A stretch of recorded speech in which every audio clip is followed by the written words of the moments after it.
అని అంటూ ఉన్నారండి అన్నాడు ఆయన. నేనన్నాను,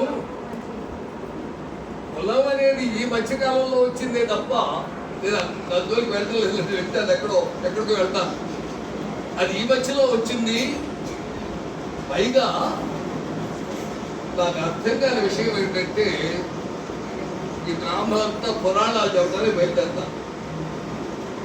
పురాణములు చెప్పేటటువంటి అధికారం వారికి లేదు. వేదవ్యాస మహర్షి బ్రాహ్మణుల్లో ఒక్కొక్కరికి ఒక్కొక్క వేదం ఇచ్చాడు.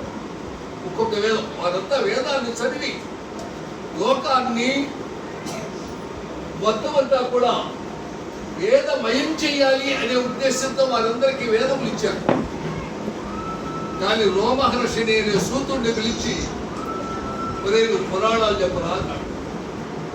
వాడు సూతుడు. సూతుడు అంటే శూద్రుడు అని అర్థం.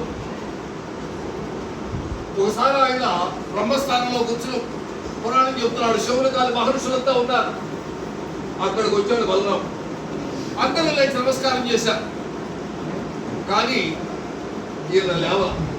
అరే, ఇంతమంది బ్రాహ్మణోత్తములు లేచినప్పుడు నువ్వు లేవలేదేమని నాగలు చేసి ఒక్కడే ఉంటాడు. వాడు చచ్చిపోయాడు. రోమహర్షులు చచ్చిపోయాడు. వెంటనే శౌనకాది మహర్షులంతా అన్నారయ్యా, ఆయన బ్రహ్మస్థానంలో కూర్చున్నప్పుడు లేవకూడదు, అందువల్ల లేవలేదు. మీరు ఇప్పుడు శూద్రుడని మీరు భావించినా కాదు, ఆయన ఉన్నటువంటిది స్థానం బ్రహ్మస్థానం, అక్కడ కూర్చున్నాడు కనుక ఆయన బ్రాహ్మణోత్తముడు అవుతాడంటే ఇప్పుడు మీకు బ్రహ్మహత్య బాధకం కలిగిందారు. అప్పుడు ఏం చేశాడు ఆయన? మహానుభావుడు కనుక అమృతాన్ని తెచ్చి వర్షింపజేసి ఆయన్ని బ్రతికించాడు. మరి కులాన్ని బట్టి లేదు అని అంటాం, అది నిజంగా తగినటువంటిదైతే మరి దీనికి ఏం చెప్తారో చెప్పండి.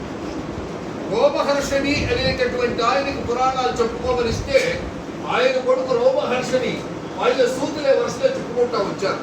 మరి ఆయన పరివ్రాజకత్వాన్ని అవలంబించున్నాడు. వివాహం చేసుకోలేదు, కాషాయములు ధరించాడు. అది సన్యాసం కాదు, పరివ్రాజకత్వం. పరివ్రాజకత్వాన్ని స్వీకరించిన ఆయన స్వామి చెప్పుకోవడం తప్పేమిటి? అనేకులు తప్పు అని అన్నారంటే నేను చెప్పాను, మీరు ఒక చిన్న పుస్తకం రాసి పరివ్రాజకాచార్యాన్ని కూడా రాస్తాను, మిమ్మల్ని గురించి కాదు అన్న వాళ్ళు ఎవరు నాతో మాట్లాడంటే చెప్పాను. నేను ఎప్పుడు కులాలు అనేటటువంటి వృత్తిని బట్టి ఏర్పడ్డాయి తప్ప జన్మతః ఏర్పడినటువంటివి కావు. చాతుర్వర్ణ్యం అయా సృష్టం గుణ కర్మ విభాగశ. శ్రీకృష్ణ స్వామి వారు చెప్పిన మాట ఇది. గుణమును బట్టి కర్మను బట్టి చేసినటువంటి విభాగమే కానీ జన్మతః కాదు. అదే మీరు మోక్ష సన్యాస యోగం తీసుకోండి, ప్రతి శ్లోకంలో ఖచ్చితంగా చెప్పాడు. ఏది? బ్రాహ్మణ కర్మస్వభావజ అన్నింటినే చెప్పాడు. కర్మస్వభావజ అని చెప్పాడు.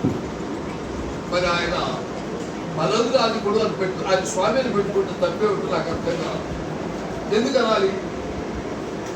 ఇప్పుడు బ్రాహ్మణులైనటువంటి వాళ్ళు ఈ ప్రపంచాన్నంతా కూడా ఉద్ధరించింది వాళ్ళే. వాళ్ళ వల్లకే మనకి జ్ఞానం కలిగింది.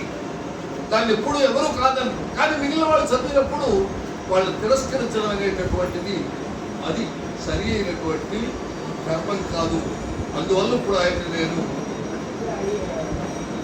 పరివ్రాజకుడిగా ఇప్పుడు వారి యొక్క సందేశాన్ని అందించవలసిందిగా సప్రశ్నీయంగా కోరుతున్నాను.